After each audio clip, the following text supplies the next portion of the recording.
সুপ্রিয় চাষি ভাই, চলে আসলাম এমন একটা ফসলের জমিতে যেটা নিয়ে নানাবিধ নাটক, নানাবিধ কথা, কৌতূহল, কলা কৌশল অনেক কিছু আমার দেশে এবং বাজারে চলে। সেই সোনায় সোহাগা ফসল পেঁয়াজ নিয়ে আমি একটু কথা বলবো। দেখেন, একজন চাষি ভাই এখনও পর্যন্ত প্রখর দুপুর, রমজানের সময় একটু পরে উনি ইফতারির জন্য রেডি হবে, সেইখানে কিন্তু উনি প্রখর রোদের মধ্যে কাজ করতেছে। আমি যদি একটু ওনার কাছে জানতে চাই। আসসালামু আলাইকুম ভাই। ভাই, এই সময় বেলা চলে যাচ্ছে, আপনি এখনো মাঠে কাজ করতেছেন কেন ভাই? ভাই কালকে আগামীকাল ছেঁচতে হবে, আজকে মুখ না আনলে হবে না। আচ্ছা আচ্ছা আবার বিকালবেলা ওষুধ দিতে হবে। পেঁয়াজে ব্যাপক পরিশ্রম, আচ্ছা আচ্ছা আচ্ছা ব্যাপক তার মানে পরিশ্রম। উনি বলতে চাচ্ছে উনি কৃষক, কাজের সাথে ওনার সম্পর্ক কৃষি কাজ যেহেতু করে, কাজ ছাড়া ওনার কোনো কথা নাই। ওনাকে কাজ করতে হবে, রোজা আসি, বেলা চলে গেছে, এই ধরনের অজুহাত ওনার কোনোভাবেই এখানে শোভা পায় না। তাই ওনাকে কাজ করতে হবে, উনি কাজ করে যাচ্ছেন, এটাই হচ্ছে সবচাইতে বড় কথা। যাই হোক ভাই, আমি যদি বলি মাশাআল্লাহ আপনার ক্ষেতটা অনেক সুন্দর হয়েছে।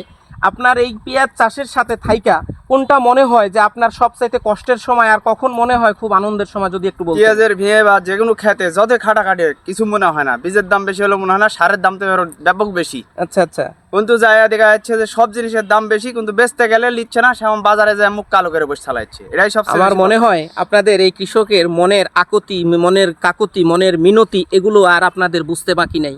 আপনি সারের দাম বেশি নেন, বীজের দাম বেশি নেন, কীটনাশকের দাম কেন বেশি নেন, এটা কিন্তু ওনার কোনো অজুহাত নয়, এটা কিন্তু কোনো অভিযোগ নয়। ওনার অভিযোগটা হচ্ছে, আমি ফসল ফলাইলাম, পরিশ্রমে আমি এতটুকু চিন্তা করলাম না, দামের বেলায় চিন্তা করলাম না, আমি বেচতে গেলে কেন আমি বেচতে পারি না।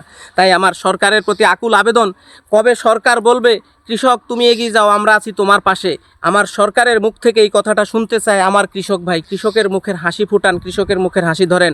আমি বলে যাই, কৃষকের মুখের হাসি দেশ ও জাতি সবার মুখের হাসি। যদি কৃষকের মুখে না থাকে হাসি, সবার মুখে গলায় কিন্তু পড়তে পারে ফাঁসি।